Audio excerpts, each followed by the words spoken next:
Hello everybody, and welcome back to Omega Star Wars News. Today I have a huge leak coming directly from Lucasfilm, saying that Kathleen Kennedy is now out of Lucasfilm, and the new replacement to Kathleen Kennedy is actually going to be Kevin Feige of Marvel Studios.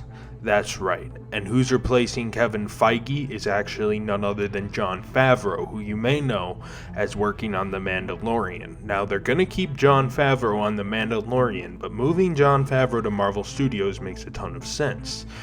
Jon Favreau, after all, started the Marvel Universe with Iron Man back in 2008. A lot of people still don't know that. But, on the flip side, we have Kevin Feige, who was able to make a brilliant cinematic universe out of nothing with Marvel. And he says he plans to do the same thing to Star Wars, and they're already in talks for several films. They want to have a several film slate, so we're talking 4 Star Wars films a year and 3 to 5 Disney Plus shows. So we'll see everything from a New Republic to a High Republic to the Old Republic, and they want to really flesh out the timeline and go all around and do stuff. They want to bring in a lot of material from Legends. Kevin Feige's very interested in the Star Wars Legends books, especially things like the Calrissian Chronicles and a lot of those prequel era books that really flesh out the prequel era. He says he's very interested in making like a Captain Rex TV show.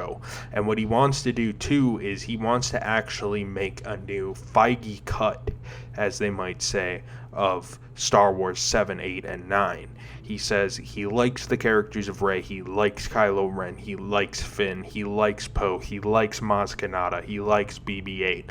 But he does think there's a lot of improvements that could be made. So what he's going to do is he's going to go and completely refilm those from scratch and release them as the Feige cut, and those are going to be considered legitimately canon. He's working hand in hand with George Lucas, bringing in a lot of George Lucas's ideas from back in the prequel days. He says he wants to have another Jedi, a new chosen one, another Skywalker. He wants to give Kylo Ren a brother, which I'm not sure how that's going to work. I think from my understanding it's going to be like a secret cloning situation where we're going to have Luke Skywalker is actually going to be cloned, and then it's going to be kind of like a cousin to Kylo Ren. But the thing is, through the magic of the Force, it's going to be given birth by Leia.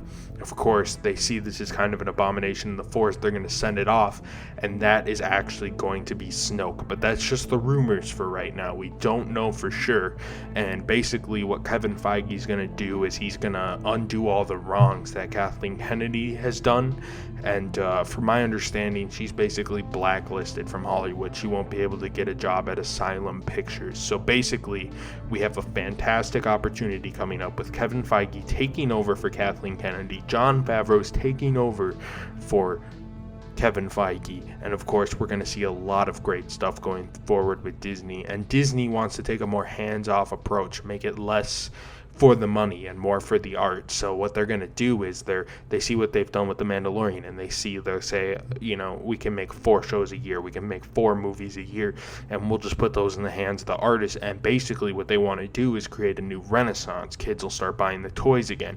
That's the hope, at least. The problem is, with Kathleen Kennedy, she has a lot of agendas put in there. She has a lot of issues. She really likes women, which, you know, isn't always the best thing for Star Wars. Star Wars has never been really known for strong women, other than, of course, Princess Leia and Padme, who are the only 2 women that really work in Star Wars, because you look at people like Rey and Jyn, and they just don't work in the same way as, say, a Leia or a Padme. And part of it might be nostalgia, because when I look back at those films, I don't think Padme is a very good character, but that might just be me. In a lot of ways, I could see Natalie Portman reprising her role and secretly having not died. That's something that I've heard there's been whispers about. There's been whispers that they're going to bring in a lot more of like prequel characters. Nobody really has to die in Star Wars, as we know. Even like Darth Maul came back from the dead, so you never know. So basically that's what I've heard. That's the leak for today. It'll probably be until not till mid-June, June of 2021, that they're going to announce all this. So stay tuned for that. I guarantee you by Star Wars Celebration next year, though, Kevin Feige will be in, Kathleen Kennedy will be out, and Jon Favreau, of course, will be at Marvel, winding up his own events for that. So it's going to be a fantastic ride these next couple months, and I'm very much looking forward to that. So thank you for tuning in to Omega Star Wars News, and that's all for today, folks. May the Force be with you.